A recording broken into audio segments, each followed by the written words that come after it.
Good afternoon guys! Welcome back to my YouTube channel. Today is March 20 at mag-unbox ako ng aking mga birthday gifts. Actually, dapat sana nung kaarawan ko mismo i-unbox ang mga regalo ko.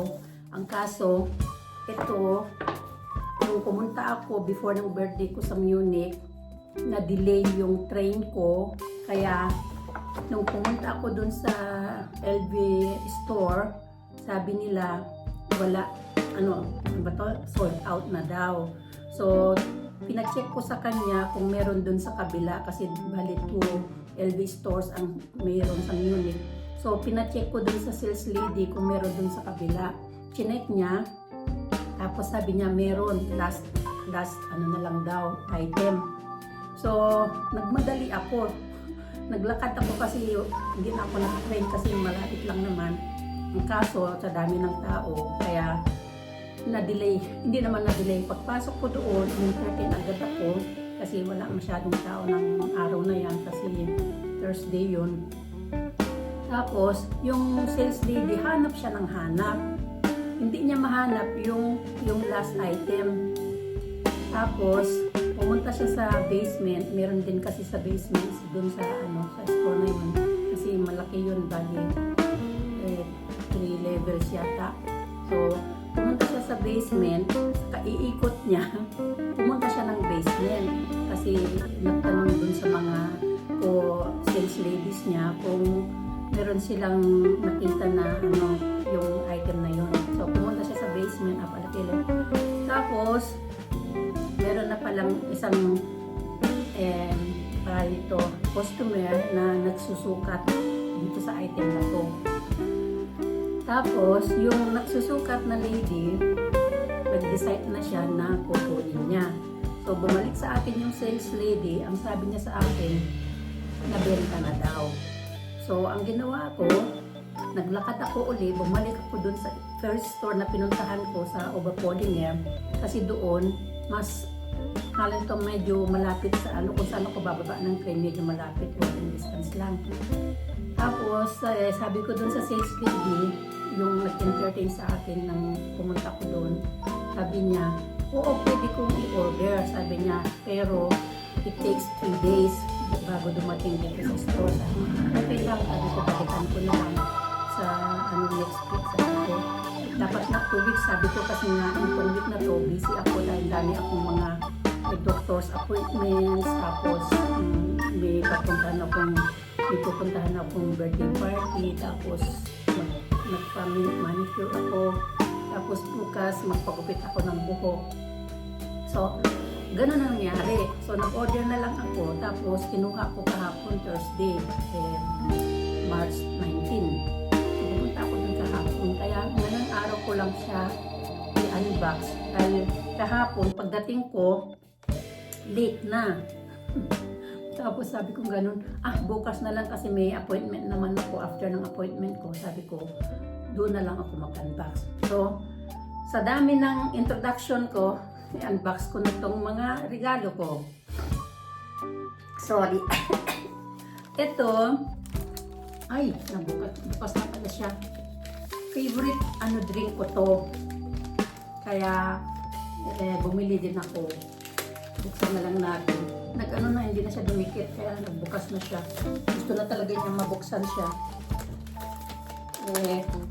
Kasi ito, meron silang special edition dahil nag-500 years na sila. So, nakita ko sa Globus, kaya binili ko kasi favorite drinks ko to. Sabi ko, regalo ko na lang sa sarili ko. So, ayan. Ayan siya. Di Sarono. So, Italian liquor. Bali, Mangan liquor yata. Ayan siya. The legend turns 500 years. Meron siyang extra na glass. Usually, pag bumibili ako nito, kasi gaya ng sabi ko, favorite liquor, wala siyang glass. Ngayon, dahil nga 5 years na sila, meron silang extra na glass giveaways. Tapos, ito yung alcohol. Ang ganda ng bote. Bibili pa nga sana ako ng marami dahil nga marami silang ano, yung design ba. Sabi ko, baka maubos ko na dito. Wala na akong paglagyan sa kung saan nilalagay ng asawa ko na ako. So, ayan siya na plus. So, pag uminom ako nito, dito na lang ako iinom. Okay. Bigat. Tapos ito naman, pili ko rin ito kasi nag-check ako ng mga perfumes nung nasa Munich ako. Tapos nagustuhan ko yung scent niya. Kaya bumili rin ako ng isang perfume from Lancôme. Ayan siya. Tapos binigyan ako ng sales lady ng giveaways kasi nagpa-register ako. Sabi niya, kung gusto mo magpa-register ka, may giveaways. Tapos lahat ng bagong items na dadating sa store nila, i-email daw sa akin. Kasi mahilig ako sa Lancôme na perfume. So ito yung giveaways na sa akin. Isang cosmetic bag. Tapos dalawa na, ewan ko ano to. Hindi pala dalawa. Isa lang siya, kaya lang mukha siyang dalawa. Buksan na lang natin kung ano itsura. Ako baka masira yung kuko ko. Babago pa lang din na ano, na manicure. Ayan siya. Ewan ko, paglagyan yata ng sigarilyo. Ay! Ano pala siya? Playing cards. Ayan siya, oh. Playing cards. Akala ko kung ano na yun. Akala ko perfume. Tapos binigyan din niya ako nito. Tapos maliit na Lancôme Tresor. Yan ang yan ang unang-unang perfume ko na sa sa Lancôme. Tapos meron pa siyang ewan ko, giveaways din ito. Ayan siya, oh. YSL. Ayan siya, oh. YSL. Perfume. Meron ako nito eh. Nasa taas. Tapos, ano pa ba to? Lotion yata.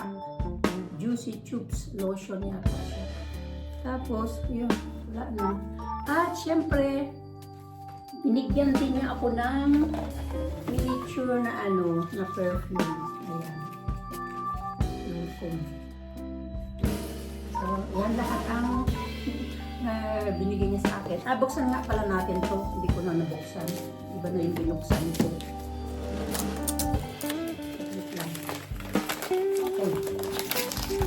Ayan siya. Ayan siya. La Vie est Belle Rose Extraordinaire Eau de Parfum. Meron siyang, set ito siya eh. Meron siyang 50 ml na 50 ml na perfume. Nagustuhan ko yung set niya. Kaya yan ang binili ko. Saka ako ko ano to. Yata siya. Lipstick o dara. Ay, yung matanggal. Lipstick yata siya. Ay, hindi. Pang ano sa mata. Ayan. Pang ano din burn. Hindi naman ako mahilig mag-apply nito. Pero yung pabango, mabango talaga siya. Okay. At syempre, ang pinakahuli. Ayan. Matagal na ako naghahanap nito. Ngayon lang sila ulit nagkaroon. Kaya nag-grab ako ng chance. Yun na lang ang winish ko sa asawa ko. Kaya ayan ang saglit lang. Ganito na lang, hindi ko na kasi baka hindi ko mabuksan. Ganyan na lang. Okay. Meron din siyang card dito. Kaya lang, hindi naman mahilig ang asawa ko magsulat-sulat. Isa pa na sa iyo siya. At ayan siya guys. Dito. Ayan. May dust bag. At syempre, ang nilalaman. At meron din ganito. At yan ang bago kong LV na bag. Pakita ko yung yung matching bag at saka wallet. Saglit lang. Dito na siya. Nilagay ko na. Ayan siya. Ang cute na aking Marilyn multicolor. Tapos, ito yung wallet. Ito pala, itong bag na to, nabili namin sa Paris. Kasama ko ang husband ko nung nagkaroon siya ng conference sa Paris. Sinama niya ako. Kaya yan ang nabili namin noon. Matagal na. Siguro, ewan ko mga 20 years na siguro to. At itong wallet, binili ko naman sa Munich kasama ko mga friends ko. Meron siyang mga packet, paglagyan ng mga cards. Wala, nawawala yung card ko dito. Ay yung foreigner sign ko. At saka yung credit card ko. Nandun sa isang bag. Saka yan, marami siyang paglagyan ng ng mga cards. Dito. Saka, walang laman yung wallet ko. Puro cards lang. Okay. Tapos na. Ibalik na lang natin dito. Tapos itabi. Para maayos ang table natin. Medyo nag-iiba ang boses ko. Magkakaroon yata ako ng ng colds. Ibalik na lang natin muna itong belt sa isukat ko pala to. Size 90 siya eh. Yung isa naman size 80 medyo maliit. Size 36 and 90. Ayan siya. Dito ba? Okay. So, sinukat ko na sa sa store, pero sukat ko pa rin siya.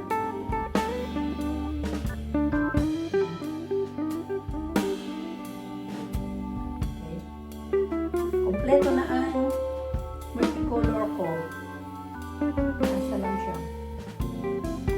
Okay. Ganun na lang guys. Ang dami. Ang dami. Ang tagal bago na unbox yung birthday gifts ko. Kasi kahapon lang nabili. Tinikap pala. Na-order na last week. In-order nung last week, March 12. Tapos nakuha ko ng March 19. So, exacto 1 week. 3 days nandun na. Nag-email na sila sa akin na nandun na yung in-order ko. Okay guys, ganun na lang. Kanina nagpaalam na ako. Ayan, pangalan ko. Maraming salamat sa inyong lahat guys. Lalo na sa aking pamilya, sa Tumawini, sa Pampanga, sa Manila, at saka Santa Maria yata. And of course, kay Chris, maraming salamat Chris at lagi ka nandyan na nagsusupport sa aking pamilya. At sa lahat ng mga admins at mga members, sa mga group kung saan member ako, maraming salamat sa inyo guys. Hanggang sa susunod, napuntahan ko ng ay! Meron pa pala din. Nasaan na yun? Sorry. Nakita ako. Meron din palang binigay sa akin yung sales lady na perfume na Louis Vuitton. Sansong at saka yung isa is